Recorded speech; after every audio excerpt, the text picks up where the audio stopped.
Hi, thanks for coming. I'm from University of Pittsburgh.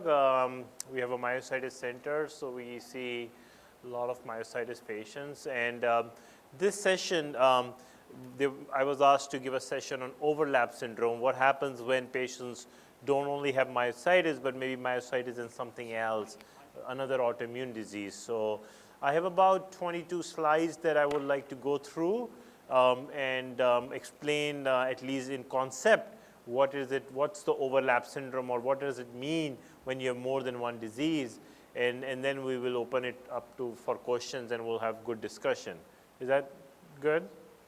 But in between, if you don't understand any part of the talk, please interrupt me and do ask me questions. So just raise your hands and we'll stop and we can discuss any part that you did not understand, okay?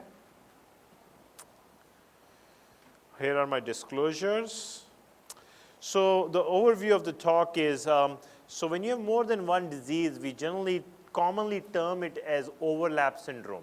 So you will see me using that phrase again and again. Overlap means an overlap, and that's essentially what it means. It's a concept of overlapping clinical features of the disease. What are the common overlaps that we see in myositis? We'll discuss that. There's another entity called mixed connective tissue disease. Some of you may or may not have heard about it. So we'll talk about how is the mixed connective tissue disease different than other overlap syndromes. What's the treatment? How do you treat it when you have more than one disease? You know, when you have overlap syndrome means you have two diseases. How do you treat that? And then we'll open it up for questions and discussion. So let me start with the case first, just so that we understand what's going on with at least this patient. So this is a 52-year-old female who were referred for muscle weakness, elevated CK, and Raynaud's phenomena starting within last several months. Patient had muscle weakness going on for a few months, started having difficulty in getting in and out of car, some difficulty in doing stairs, as well as lifting anything a little bit heavier. But no muscle pain, no difficulty in swallowing, no chest pain or shortness of breath, no joint pains or swelling or cough or anything. His past medical history of increased cholesterol and blood pressure, no family history of any muscle disease in past, no family history of any autoimmune disease in past. Patient was not using any kind of drugs or alcohol or anything that would make you think that those things might have caused any of the problem. And they were taking very standard medications. On examination, the patient was weak.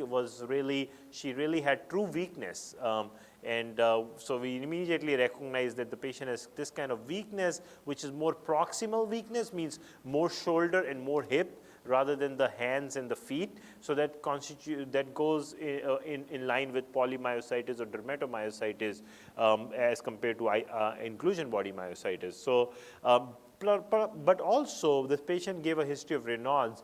Raynaud's phenomena is changing of the colors of the tips of the finger or toes on exposure to cold.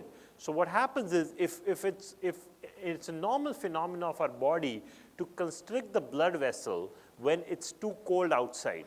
That is basically to preserve the blood circulation within our body. So what happens is the fingertips and the toe blood vessels will normally constrict, and anybody, when it's too cold, they will constrict. So if you would have noticed, if it's too cold, your hands get a little numb and tingly and very, very, sometimes it can be even painful and lead to even frostbite kind of things. So that's a normal phenomena. So how's Raynaud's phenomena different? Raynaud's phenomena, the same normal phenomena happens more exacerbated. Basically the same thing, same normal phenomena, but with a much lesser stimulus. So much lesser temperatures will start causing severe constriction or closing up of the arteries. That causes the fingers to change color, because when the blood supply goes down, the fingers will turn white and it may turn blue because of the lack of the blood supply. And then when it warms up, the color of the finger will change to red. So this is a three-color change that we call as white, blue to purple to red, which can happen episodically in patients who have Raynaud's phenomena or generally on exposure to cold. When the exposure to cold goes away, when the patient warms up their hands generally would get better. Some of the patients can have such a severe Raynaud's that they can develop ulcers or pits at the tip of the fingers because of the lack of the blood supply. So that's what the Raynaud's phenomena is. But this patient had that. And whenever I see Raynaud's phenomena, you can see Raynaud's phenomena in polymyositis and dermatomyositis. I won't say very commonly, but about 20% patients may have that. So I thought maybe it's a part of the patient's polymyositis, dermatomyositis, because the patient has muscle weakness. But when I examined the skin of the disease, skin of the patient also had several other findings. And the pictures I'm showing you are not this patient, but they are more representative pictures. So this is a Raynaud's phenomena for somebody who doesn't understand what Raynaud's phenomena is. Fingertips changing color to white, if you see there, basically because of the lack of because of exaggerated constriction of the blood supply. So this is what the patient had. I mean, this is not the patient's picture, but a representative picture. Patient had these red spots. These red spots, which are actually dilated blood vessels. If you press these spots, they will go away. The redness goes away. That means it's not a rash, but it's the blood vessel which has really dilated and become big and giving the red appearance because the blood is going through it. And it's called telangiectasia. And this is one of the features that we commonly see in scleroderma. So I was confused. Well, I'm seeing patient with muscle weakness. Patient has elevated CPK level. My mind says this is myositis, but why am I seeing this kind of rash which is not seen in dermatomyositis or other diseases, but it's seen in scleroderma? And then the patient, when I examined further, the patient's hand, the fingers were puffy and tight. The skin of the fingers were puffy and tight, something what we see in scleroderma or systemic sclerosis, where the skin of the fingertips, and it can even progress to other parts of the body, becomes tight, called sclerodactyly, means tight skin. So this is not a feature that we see in polymyositis and dermatomyositis, and that made me think that this might be an overlap syndrome. And I'll explain you a little bit more about overlap syndrome, but just in this patient, finally turned out, we checked autoantibodies and the patient had positive ANA, and it has this antibody called PMSCL. So the name gives it all, that polymyositis scleroderma antibody. So this antibody was positive in this patient. We made the diagnosis of overlap syndrome of PMSCL, and then we started treating the patient. Patient did very well. But this is just an example to start up the talk to make you understand what I mean when I mean that you could have two diseases going on in the same person. So going to the slide, so what is overlap syndrome is you have a very well-defined connective tissue disease. It could be polymyositis, dermatomyositis, lupus, Sjogren's, rheumatoid arthritis, but you also have in the same person another well-defined autoimmune disease, okay? Now, it is not uncommon for our autoimmune diseases to have some features from other diseases. You can have that, but once you have two major syndromes together, then we start calling that as overlap syndrome. Then we say you actually have two disease process going on. Our immune system is one. It is very common for immune system to do the mistake once, and there is a mistake once causing polymyositis. Since the immune system is aberrant or abnormal, it can easily follow the other path and cause another autoimmune disease. So it does make sense that some of these autoimmune disease can exist, two autoimmune disease can exist in the same patients. We see in other autoimmune diseases, for example, patients who have hypothyroidism, which is autoimmune mediated hypothyroidism, means decreased functioning of the thyroid gland, but if it is autoimmune nature, we see very commonly that those patients may develop a connective tissue disease, which is another autoimmune disease. For example, they can develop Sjogren's syndrome. A lot of our patients with Sjogren's syndrome, which is an autoimmune disease, they also have hypothyroidism, two autoimmune diseases existing in the same patient. So we see it in various different shapes and form. And so what is overlap syndrome? It's a syndrome where clinical and features and lab features of two or more well-defined connective tissue disease occurs together. Okay, the example that I showed you, polymyositis and scleroderma was occurring together. And so a lot of time polymyositis, dermatomyositis will occur with systemic sclerosis, probably the most common overlap. Second most common would be lupus or rheumatoid arthritis, and then some cases of Sjogren's syndrome have been seen. But there are other have been reported, so I listed all of them, but probably these 4 are the most common, and among these 4, systemic sclerosis is the commonest overlap for myositis at least. And this is what I'm trying to show here, polymyositis and systemic sclerosis or scleroderma.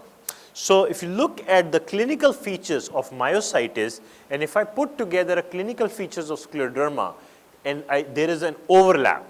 So what happens is, if I see the clinical features as what we have, if I have a pointer here, it's okay.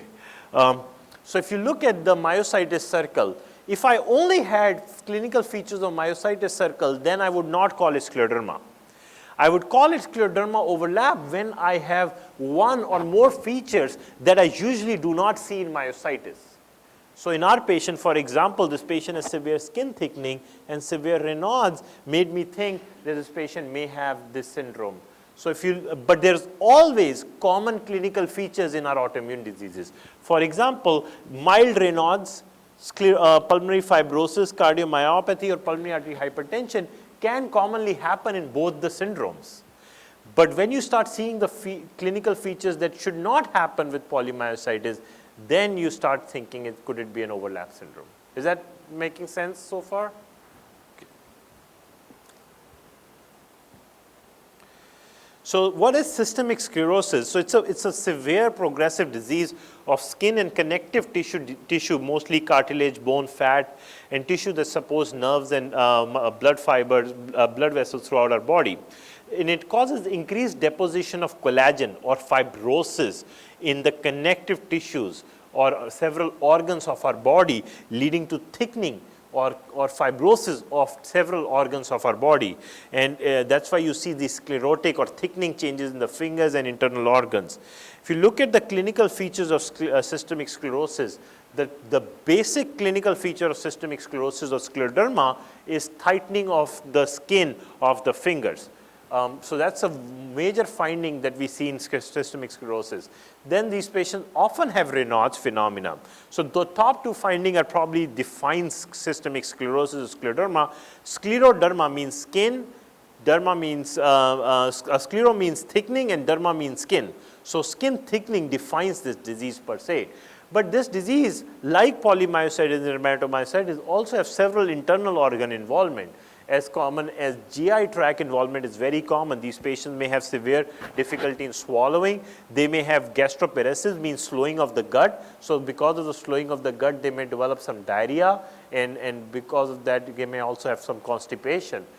These patients can also have GI bleed because of the blood vessel abnormalities within their GI tract. So they can get blood loss from the stomach.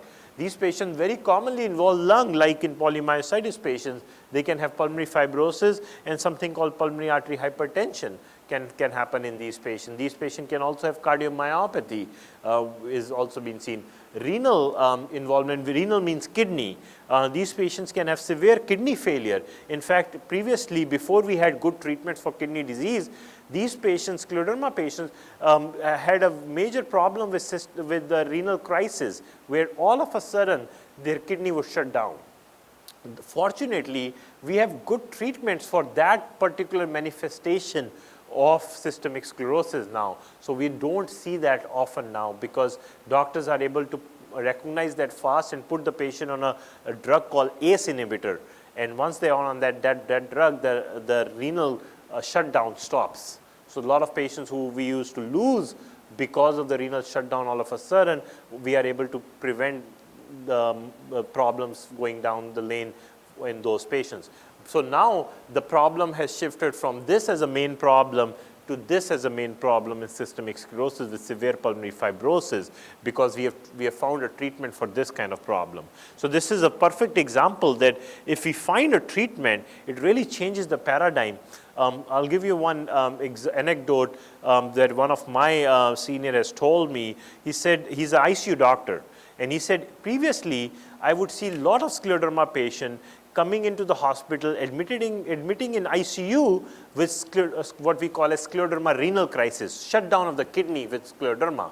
And they had to be in ICU because their kidney completely shut down, so they have to start getting dialysis, and some of these patients may get acutely sick. He told me that nowadays they don't see that often. And so he said, I maybe see the patients with scleroderma, but they mostly they come to ICU with lung problems. They don't come with a kidney shutdown, and that has happened because of effective treatment available for that particular manifestation of scleroderma now. So it's a perfect example that once you find the treatment, it can really change the face of the disease per se, and can really make a big difference.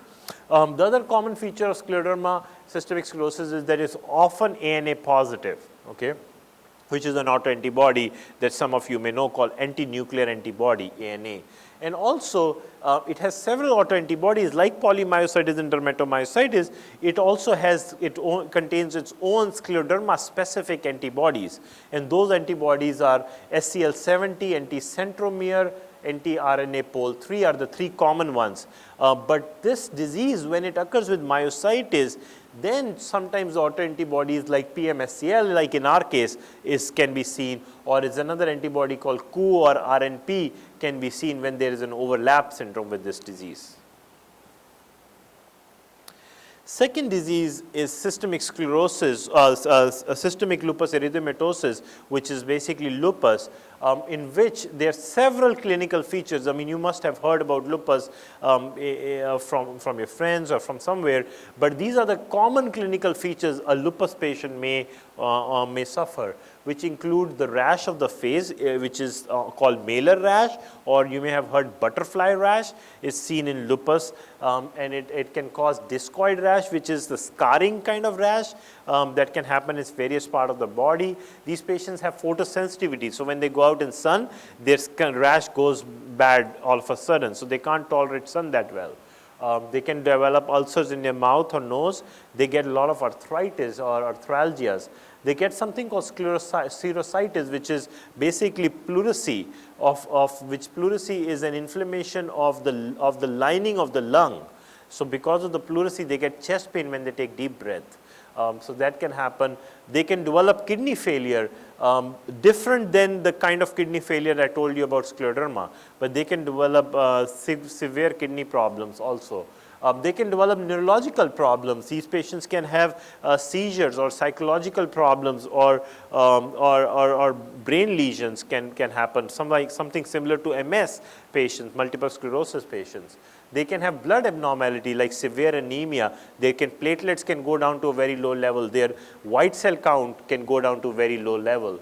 And these are often defined by autoantibodies such as ANA. As I've told you, in systemic sclerosis, scleroderma, the ANA is positive in more than 95% of the cases. So is true for lupus. It's positive in more than 95% of the cases.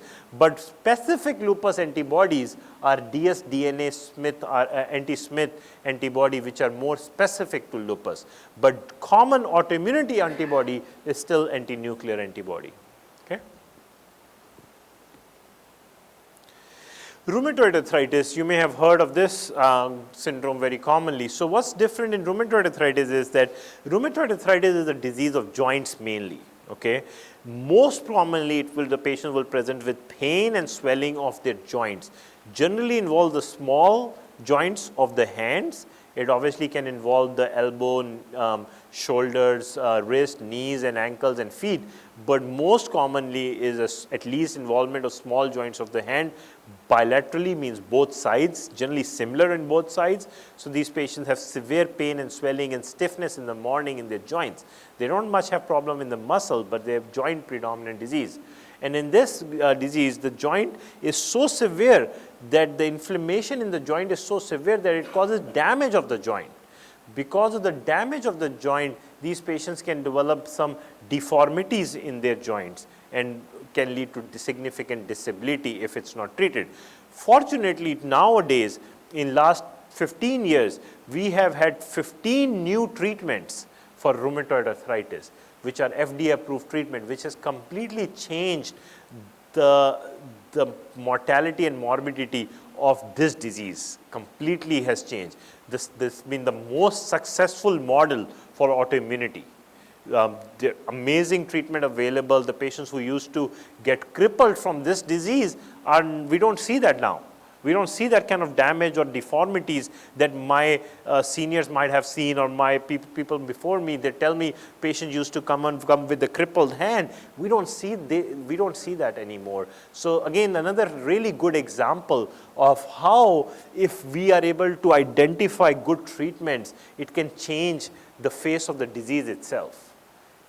So it's a perfect example of an autoimmune disease which was very bad, deforming, life-threatening in 80s, 70s and 80s. In 90s, there was some treatment came out, so it got better.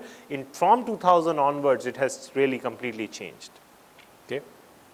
Now, this is an autoimmune disease, so it's also can also involve other organs. So, but it's much less common than polymyositis, dermatomyositis. It can involve lung, pericardium, pleura, eyes, and the skin nodules can form with this disease. But we generally see these problems in the patients who are not treated.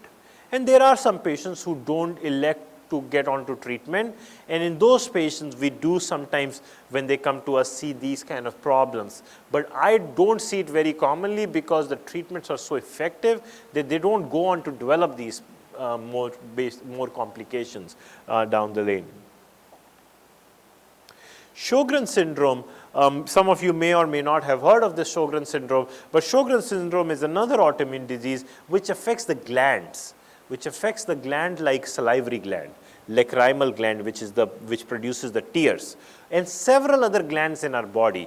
But those two glands are the most severely affected. So the most common manifestation, because of the inflammation and destruction of those glands, what would happen if your salivary glands get attacked? You get dry mouth. If your lacrimal gland, which produces tears, get attacked, you get dry eyes. So it's very common symptom is dry eyes and dry mouth. But since all other glands get affected, you get dryness in several other parts of your body, like skin dryness. Dryness in your throat and your respiratory tree can cause bronchitis. You can have vaginal dryness. So because of that, you can have dryness in the back of your throat, causing difficulty in swallowing. So it has kind of very drying kind of syndrome. But since it's also an autoimmune disease, it will affect the other organs in several different shapes and forms. So it can also, what we call as extra glandular manifestation, means apart from the gland, it can also attack the other internal organs, and it can do by causing inflammation of the blood vessel called vasculitis. It can cause Raynaud's phenomena. It can cause severe neuropathy. It can cause lung problem, and it can cause arthritis and kidney disease as well. But less common than some of the other diseases that we see. The antibodies that go with Sjogren's syndrome is called SSA-SSB antibody. And I must tell you something about this antibody. This antibody is commonly seen in other diseases. So in other words, rheumatoid arthritis patient may have this antibody, lupus patient may have this antibody. In fact, a lot of polymyositis, dermatomyositis, and IBM patient may have this antibody. So this antibody is, although it's more associated with this disease, that's why it's called SSA-SSB, which is Sjogren's antibody A, Sjogren's antibody B, but it is also seen in other autoimmune diseases. So basically, what I've told you, I've presented you 4 different syndromes that can go with our polymyositis and dermatomyositis, giving us an overlap syndrome picture. When the 2 of them exist together, that's when we call it overlap syndrome. Going to another syndrome, which is called mixed connective tissue disease. Now, how is mixed connective tissue disease different than an overlap syndrome? So think about it this way. They are very similar, by the way. I mean, overall, they are very similar. But there are subtle differences. And the differences is, in overlap syndrome, you have one syndrome and you have another syndrome, both full manifestation of 2 syndrome in one patient. Whereas mixed connective tissue disease is sort of taking some manifestation of this, some of that, and put it in one package. Does that make sense? And mixed connective tissue disease is also defined by an autoantibody called anti-RNP antibody. So when you have features of various different autoimmune diseases or connective tissue diseases, but not enough to call it a one or the other disease, plus you have an antibody called RNP antibody, that's when we call it as mixed connective tissue disease. Okay? So that's why it's slightly different than the concept of overlap syndrome, but very, very similar picture. These are the clinical features that a mixed connective tissue disease can have, and you will see it includes a lot of our features. It includes arthritis, which is common in like RA. It can cause Raynaud's phenomena. It can cause decreased esophageal motility, which means difficulty in swallowing. It can cause pulmonary increase in pulmonary diffusion capacity, which means basically difficulty with breathing with the lung involvement. It can cause swelling of the hands, myositis, which is muscle weakness. It can cause lymph node involvement. It can cause skin rashes of lupus or dermatomyositis. It can cause scleroderma changes, which is the thickening of the skin, which we see in scleroderma. It can lead to fever, serositis, spleen enlargement, liver enlargement, neurological abnormalities, and kidney diseases. So you can see it can cause a lot of different manifestations, but not particularly one particular disease per se, multiple manifestations from multiple diseases. And when this is, when we see this and you have an antibody, which is called anti-RNP antibody, that's when we start calling it as mixed connective tissue disease. So if that's mixed connective tissue disease, we understood the overlap syndrome. So what's undifferentiated connective tissue disease? Have you heard of undifferentiated connective tissue disease? You have? Okay. So UCTD, which is undifferentiated connective tissue disease, you have to think it this way. Basically, you don't have enough features to call it any particular disease or to define it as mixed connective tissue disease. But you think there is an autoimmunity going on because of features, clinical features going on. So let me give you an example. A patient comes in with dry eyes and dry mouth, Raynaud's, and has a positive ANA. What do I call that patient? Now, I'm sure this patient has autoimmune disease, okay, because you can't have 3 autoimmune features in a patient existing without an autoimmune disease, like dry eyes, dry mouth, Raynaud's phenomena, and positive ANA. So, but I can't put this patient in a particular category. What should I call this patient? Should I call this patient myositis? No, doesn't have muscle weakness or high CPK levels. Should I call this patient as scleroderma? Doesn't have skin changes. Should I call it Sjogren's syndrome? No, because the patient doesn't have SSA-SSB antibody and other features. So I'm not sure what to call this patient, but I feel as a physician there is an autoimmunity going on in terms of connective tissue disease. That's when I use the term undifferentiated connective tissue disease. And why this is important for us is because if we call the patient undifferentiated connective tissue disease, we keep the door open in case patient go on to develop full-blown lupus or go on to develop myositis. Most patients, when they are diagnosed with undifferentiated connective tissue disease and we start treating them, they stay undifferentiated. They don't progress to one or the other forms of the disease. So think about in the disease pathway, basically everybody probably starts like undifferentiated, and as the disease progress, they progress into more well-defined syndromes like lupus, rheumatoid, and things like that. And some of the undifferentiated disease patient, their immune system or their body basically arrested the disease in a very preliminary stage. That's why we are not able to pick which or the other form this patient has. That's why we call them undifferentiated. Does that make sense? So other thing that I want to talk to you about is overlap syndrome diagnosis. We have a lot of help from autoantibodies. There are certain autoantibodies that actually goes with patients having 2 diagnoses, which really helps us in some cases. So for example, mixed connective tissue disease, if we find RNP antibody, that gives us more assurity and more diagnostic ability that this patient has mixed connective tissue disease. If we find PMSEL, as in my case, I was suspecting there's some overlap going on, but this really nails the diagnosis for me and helps me to see these, to manage these patients. There's another antibody, anti-Q antibody, where also you would see scleroderma and polymyositis in combination. There's a myositis and lupus overlap, can often have dsDNA anti-Smith antibody, and myositis Sjogren overlap may have SSA antibody. So some of these antibodies can help us in understanding or making a diagnosis of overlap syndrome. The other thing is there's a syndrome called anti-synthetase syndrome or Jo-1 antibody associated. A lot of people believe this is also a kind of overlap syndrome. And it's still a matter of debate whether you call it an overlap or not. But basically, because a lot of anti-synthetase syndrome can happen even without a full-blown myositis. That's why people believe that it's probably an overlap syndrome.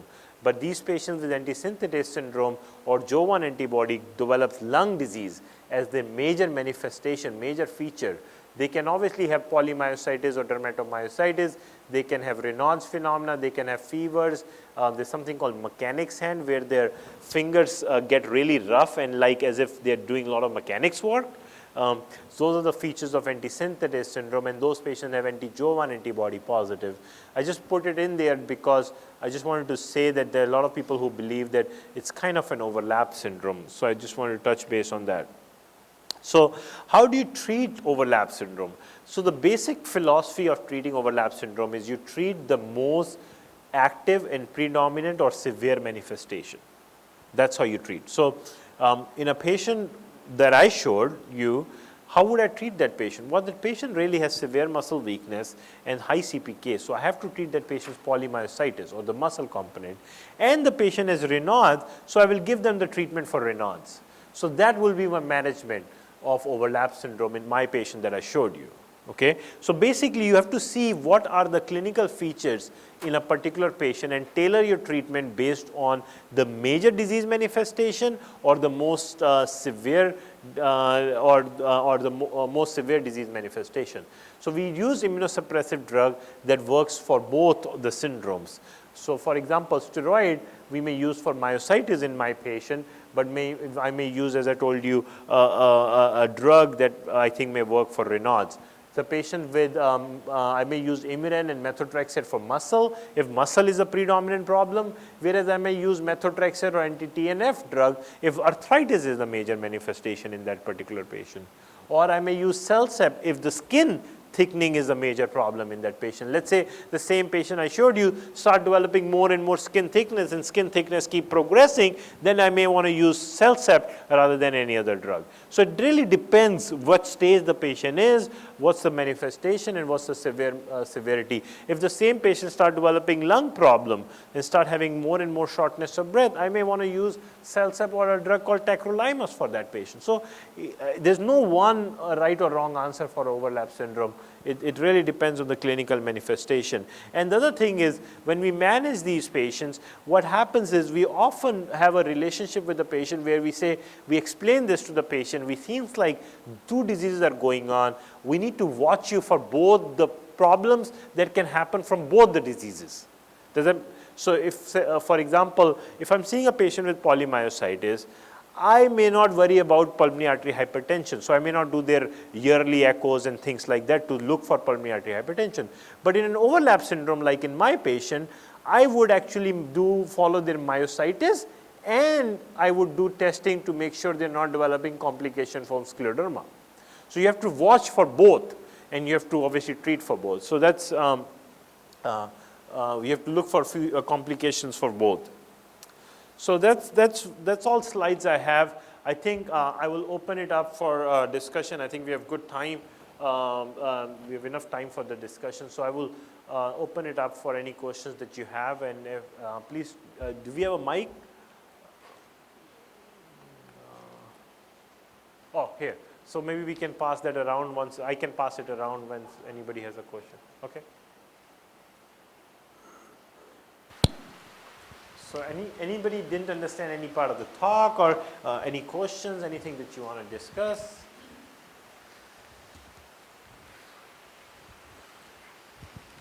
Thank you. I have inclusion body myositis, and I did not see on your slides any overlap diseases with that. Can you talk about? That's a very good point.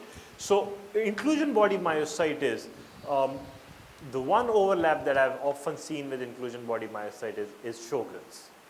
Okay, So Sjogren's, I did not put that in the slides because when we talk about overlap syndrome, inclusion body myositis doesn't really come in that connective tissue disease category in overlap syndrome. So that's why when I was told it's an overlap syndrome talk, so that's why I didn't put it. It was probably I should have thought about inclusion body myositis and Sjogren's overlap. So a lot of patients with inclusion body myositis have an antibody called SSA antibody, which is Sjogren's antibody.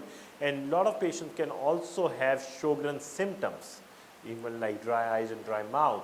And there is a thought that some of these patients with inclusion body myositis who have Sjogren's syndrome or has antibody positivity, they may respond to immunosuppressive drugs. As you know, inclusion body myositis generally do not respond. Currently, we don't have any treatment, and it does not respond to steroids or methotrexate or Imuran or other immune suppressive drug. But there is a thought in the field that some of the patients who have an overlap syndrome with inclusion body myositis may be more responsive to immune suppression, because what's happening there is probably you're treating their autoimmune Sjogren's syndrome by giving them immune suppression, and so you're treating a part of the disease. So instead of two diseases, now you've treated one part, so it's only one part left. So that's why there is some improvement that you see in a patient when you treat patients with inclusion body myositis with Sjogren's or with SSA antibody positivity.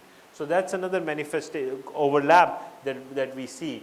I would say, I don't have the exact numbers, but I would say it's still about 10%, not more than 10% of inclusion body myositis.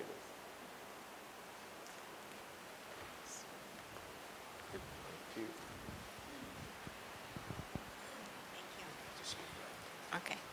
I have IBM, and I was previously diagnosed with CIDP. Previous to that, it was Poems disease. Can these all interact? And So- how would they? So there are two possibilities. Now, I don't know exactly your case, but generally when we see that, there are just two things that comes to our mind. One, the first question that comes to our mind is, could all of that be one disease but called different at different stages? Means it was called as Poems before, it was then called as CIDP, but actually it was always IBM. Okay, that's one thought that comes to our mind. Just because the disease evolved over time, a physician at that stage thought this is more consistent with this, but then the disease progressed and evolved more, they got more and more confident, then they thought it could be CIDP, but then finally when the disease became more mature, it turned out to be IBM. So that's one thing, possibility then when we see that. But the other possibility, a true phenomena of you having CIDP and then developing IBM. And why can that happen? It can definitely happen, okay? So it can. And the reason it can happen is because we only have one immune system, okay? In all, CIDP is an indefinite immune-mediated disease. So it is plausible when one branch or one arm of the immune system becomes abnormal and cause CIDP, some process down the lane can lead to the branch that may cause IBM. So it is definitely, in fact, we see that. So I'll give you an example. I was giving you example of hypothyroidism. You know, hypothyroidism is a very common disease. I don't know, you probably have some friends and family members with hypothyroidism. Thyroid is a common problem. It's really not an uncommon problem. And we see when I diagnose a patient with Sjogren's, my common question to them is, have you a history of hypothyroidism? And about 4 out of 10 times I get an answer, yes, I do have history of hypothyroidism in past. Again, an example of an immune-mediated disease in past, another not leading to specifically, but having another immune disease in future. And we see in family members. So common question that we ask in a patient with PM or DM or IBM is, do you have any family members with autoimmune disease?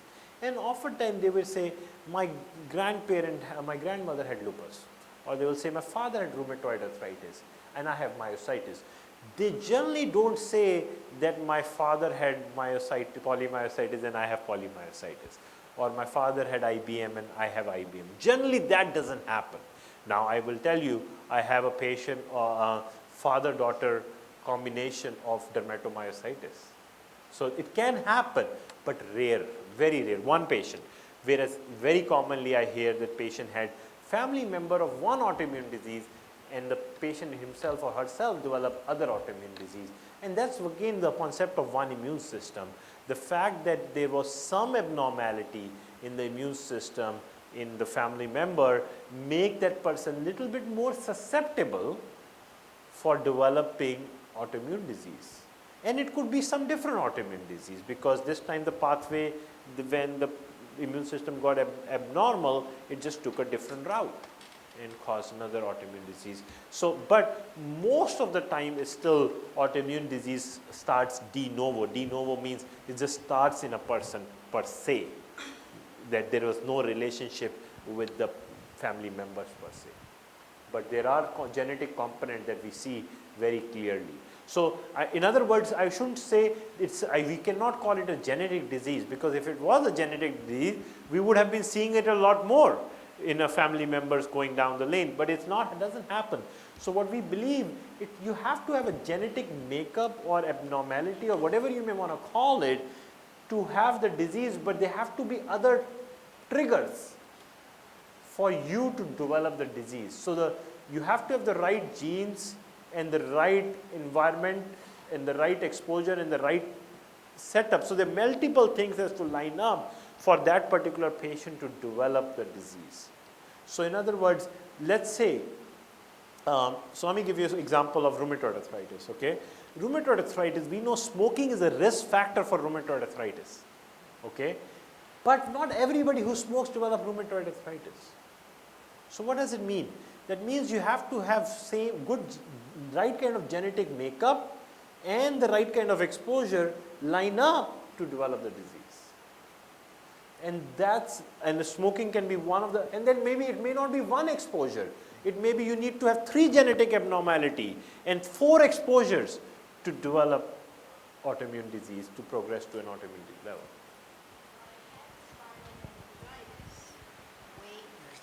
Okay.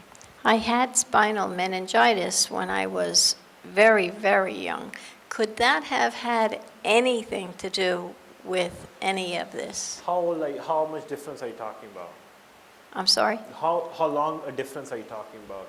How long ago? Yes, I'm 75. It was probably, I was 1, 2, 3, something like No, that. so that's That's wide, way, way back. Way, way back. I doubt. I highly Okay, doubt. because I thought maybe, That, you know, that could because have- spinal meningitis in kids is common. Kids develop meningitis, so I doubt there's a connection. okay.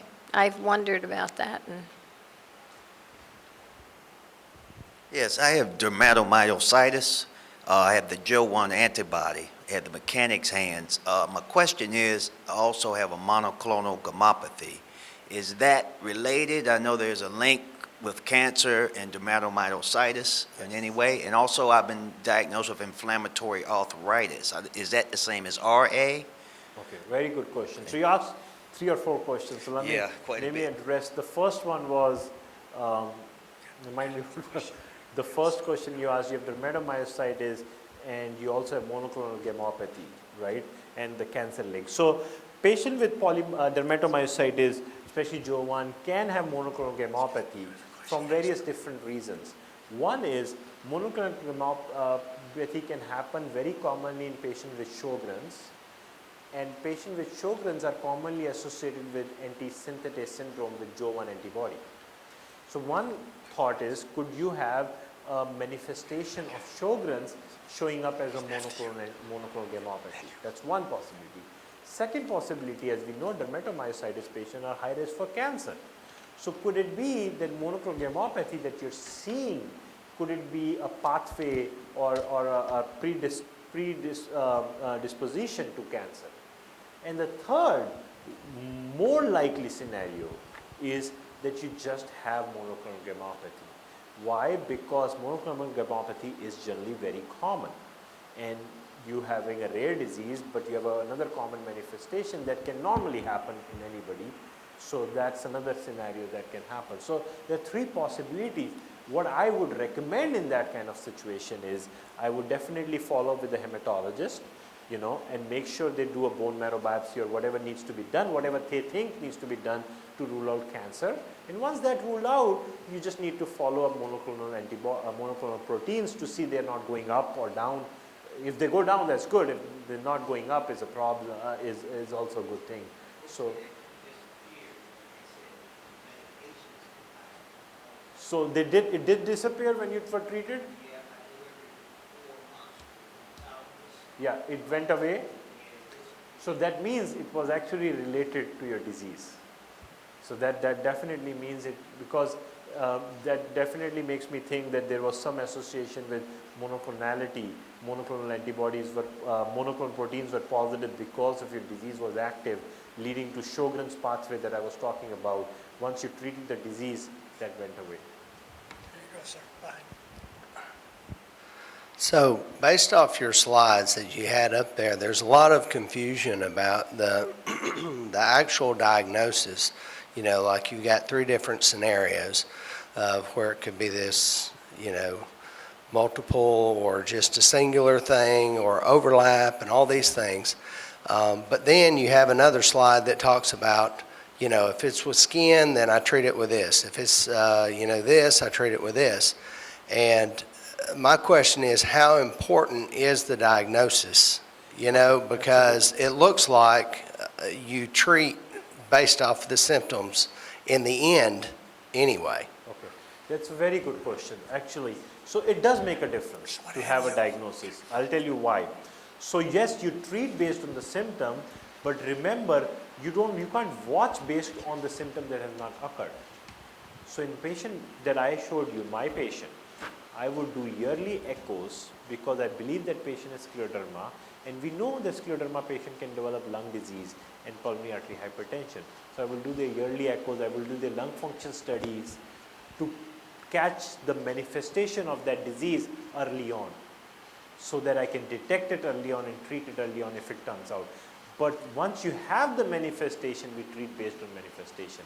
So there is significant importance of knowing the underlying diagnosis, because we watch your symptoms or we do testing based on your underlying diagnosis, because we know that disease can cause XYZ features in future. You haven't had that, but I just want to make sure you don't develop it. And if you develop it, I should be the first one to know, so that we diagnose it early and we treat it early.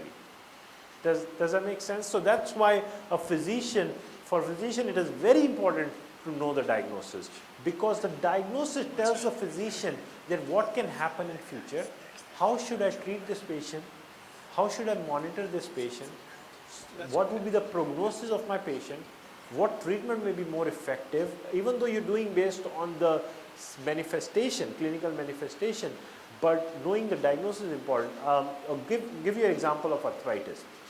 So a patient can have arthritis from dermatomyositis. You said you have inflammatory arthritis, right? So he could have dermatomyositis and joint pains and inflammation in the joint, whereas he could have dermatomyositis and rheumatoid arthritis. Okay, there's a difference. When I make a diagnosis of rheumatoid arthritis, I'm saying his arthritis is severe, significant, and looks like it is like a rheumatoid arthritis. Then my treatment for his arthritis would be different as if I would give somebody rheumatoid arthritis treatment like anti-TNF, Enbrel, or Humira. Whereas if I only know that he just has some arthritis, but I don't think this is rheumatoid type of arthritis, then my treatment for him would be a little different. So again, making a difference in having a diagnosis of rheumatoid versus having a clinical feature of arthritis. I've also got anti-synthetase syndrome with anti-Jo1, and I have all the things you mentioned, the muscle wasting, interstitial lung disease, Raynaud's, rheumatoid arthritis, but I also have peripheral neuropathy. And doctors and it all came on around the same time. And doctors kind of shrug at they can't figure, they say it doesn't normally go with that. Have you heard of it? Yeah. And all the other ones are being treated pretty well by methotrexate and the steroids, but that one doesn't. So you raised a very good question. Could peripheral neuropathy be related with antisynthetase. It's a very uncommon feature in antisynthetase. I can definitely remember a couple of cases that has had that, and I think those patients had SSA antibody positivity. I don't know if you have that or not. Have a what? SSA antibody. I don't think so. I have anti-Jo1. What? But my, What's common only if you have SSA antibodies? What's common? If you have SSA antibody, then what can happen is that you can have Sjogren's overlap with antisynthetase. And Sjogren's can cause neuropathy, as we know. I don't know if that's true in your case or not, but I'm just giving you one hypothetical scenario where I can understand how neuropathy could be related with your antisynthetase syndrome, because you also have an overlap with Sjogren's, and because you have SSA antibody, and Sjogren's is commonly causes neuropathy, and often it is very difficult to treat. So that would also go in line. So you can treat the other manifestation, but neuropathy doesn't go away. So I'm not sure if that's true in your case, but that's one of the possibilities. the doctor at Stanford, I remember at the time saying that he thought it was anti-Jo1, but he thinks it may be an antibody he had never seen before. So that might be be, why. yeah. Yes, I have a question. I have polymyositis and Sjorgen, so apparently primary Sjorgen. What does it mean? Does it mean that they are both on the same level, and or there is one? So what the question is that she has polymyositis, and she's also being called as primary Sjogren's. There's something called primary Sjogren's and there's something called secondary Sjogren's. And it's a hypothetical divide that has been made. But basically primary Sjogren's means that your physician believes that Sjogren's is not just an associated feature with your polymyositis. It's actually an overlap syndrome, that you have a full-blown Sjogren's and a full-blown polymyositis together. Does that make sense? Because secondary Sjogren's can happen in many autoimmune diseases. For example, rheumatoid arthritis patient comes in, has severe rheumatoid arthritis. We ask them about dry eyes and dry eyes. They have dry eyes and dry mouth. And we call them, this patient has rheumatoid arthritis with secondary Sjogren's. We don't believe the Sjogren's is the major feature here, but it is some milder manifestations of Sjogren's going on. We call it a secondary Sjogren's associated with rheumatoid arthritis. Whereas when we see a full-blown Sjogren's, a patient that comes to me with severe dry eyes and dry mouth, has glandular swelling, has SSB positivity, has neuropathy, I may call that patient as primary Sjogren's. And if that patient has primary Sjogren's and has another autoimmune disease, that may become an overlap syndrome. So when your physician called you primary Sjogren's, my understanding of that is that he or she thinks that you have antisynthetase, polymyositis, and Sjogren's both as an overlap, rather than some features of Sjogren's associated with polymyositis. Okay. Okay, this is similar to everybody else's, but I have SSA, AB, and Jo1. Started with a scleroderma diagnosis, then they added dermatomyositis and Sjogren's, and then told me lupus, and then a couple years later, you don't have lupus. And so if you look at my clinical summary, it's really long. And so I don't really care, just as long as I'm getting treated correctly, which that's the question. But it's all these other things are they checking for? Like I also have stage 3 renal failure. When did that occur? So like what is my responsibility to make sure that I have the right diagnosis, Well, and I'm getting the right treatment? I think it's difficult to really have patient responsible for this, because I cannot expect any of my patient to know the intricacies. I mean, you think about it, you guys are attending this seminar and you guys probably know a little bit more than other patients, but normally when the patients have the problems, they don't know these things, and we don't expect them to know. So I don't think it's your responsibility. I think it's the responsibility of the physicians to really nail it down to exactly what you have, and then explain you exactly what you have, to be honest. That's probably the best. The problem is sometimes these diseases are so complex and overlapping that it is difficult to tell you with any certainty. that this is what's going on. And I'm suspecting that's what's going on in your case. The physician might not himself or herself clear that what to tell you because of the complexities of the disease involved, given that you have had multiple features of the multiple disease, and that is a possibility. And that, and I have had the same problem that the issue is, I will tell the patient frankly, like, listen, I know you have autoimmune disease. I know you have a couple of these things going on. If you ask me to pinpoint, is this the disease I have, or this the disease I have, or this disease I have, I may not be able to tell you that. And that happens in some patients because they just have multiple features. As I explained to you, even the overlap syndrome is so difficult to call somebody overlap. It is not that easy to really diagnose two different syndromes in a single patient. And in some mixed connective tissue disease, there's again another problem, right? Because you have some features from all the disease and you have an autoantibody to go after it. And then another thing is UCTD, which is again an undifferentiated connective tissue disease, where you have some features from everything, but not enough to call it one particular syndrome. So in all of these cases, you can think of a physician really calling you as polymyositis and some other physician calling you at lupus. Do you see what I'm saying? Because the features are so overlapping. When you presented to one physician, you were complaining more about one thing, and main problem was sometimes at that time something else was active. When you presented to some other person, some other problem has developed by then, and now he or she is calling you something else. So I can understand how the confusion can creep in, but I think some of the similar confusion runs through the mind of the physician too, because these diseases are, that's why they are called complicated diseases. Okay. That's why no other physician other than the rheumatologist would want to deal with it. Your primary care physician would run away from this kind of picture where they have no idea what's going on. Okay, are there any good synergies that happen with having multiple? Good synergy. The one example I can see is IBM. So generally when IBM is associated with SSA or SSB or Sjogren's, there have been some reports that it tends to do better with it tends to do better with some immune suppressive drugs. That's one good synergy I've had.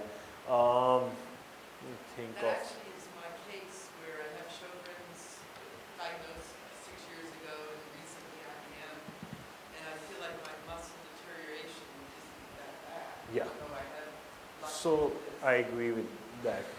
So that is one of the good associations that I know.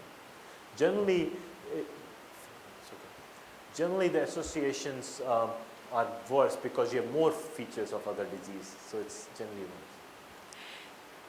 Is it common at all for families with Ehlers-Danlos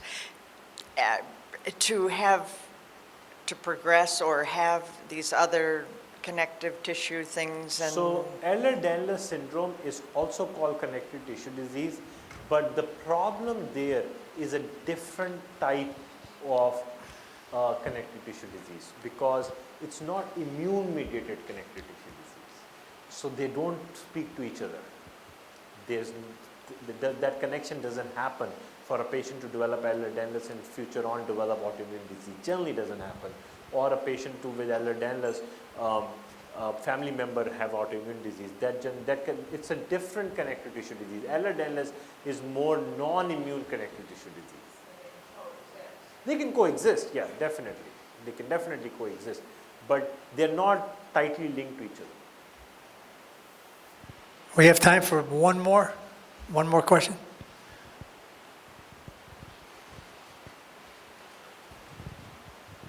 My question is different from everybody's.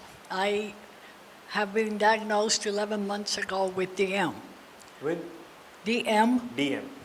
I live in a small town in the mountains of Colorado.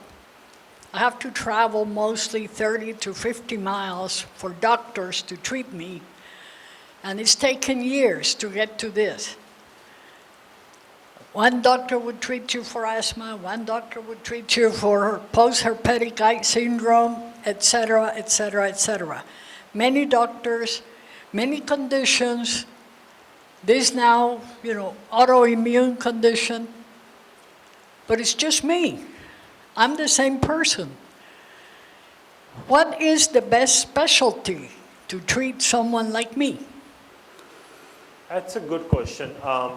So you're talking about, what you're really touching upon is the lack of knowledge that exists in physicians for these complex autoimmune disorders. Okay? And the reason is, if you look at our training, if you look at the medical student training, then you look at the residency, you look at the fellowship training, throughout medical school, we are taught common diseases first, okay? And the common diseases are heart disease, diabetes, asthma. So the emphasis on autoimmune disease is not much. And because it's not much in medical school, then in residency, you learn what you see, and you see in hospital more common disease as compared to some rarer diseases, like ours is a rare disease. So they again don't learn so much about autoimmune disease. Then the same physician go on in practice. And in practice, obviously, they see a lot more asthma and pneumonia than autoimmune disease or dermatomyositis. So the knowledge never creeps in. The understanding never comes in. So when those physicians are practicing and treating you, it's not that they don't want to help you, it's basically they just have a lack of knowledge. And the lack of knowledge is what we are trying to strike with an organization like this, for example, going to medical schools and giving lectures, or doing seminars and doing workshops, or putting in a research training grants where we train the younger people coming in. So I think it's not a unique problem that you have. Actually, a lot of my patients say exactly the same thing. I've been suffering for 2 years. I've been to doctors. I don't know what to do. Somebody told me to come to you, so I'm here now to 10th doctor. And it's not an uncommon scenario. It's not an uncommon scenario. Some of you may be more fortunate than others, but it's a very common scenario. And I don't have a perfect answer for you, other than I can tell you that we are doing our best to educate the medical school, the residency program, and in future, hopefully, the primary care doctors will be better in tune. The other problem is, would do more in less time for the physician or a primary care physician, where economic model or the health system is telling them to see patient in 10 minutes or 15 minutes. And these diseases take time. I mean, even for me, who knows about this disease, it takes an hour to sit down and understand the whole issue. So how do I expect a primary care physician who has to go to the next patient within 10 to 15 minutes to understand, who doesn't even have a basic knowledge to begin with, to really solve the problem? So it's a healthcare system issue that and the lack of physician, lack of rheumatologists, lack of neurologists who understand this disease is countrywide. So I'm giving you more questions and more problems, but because I don't have a good answer for you.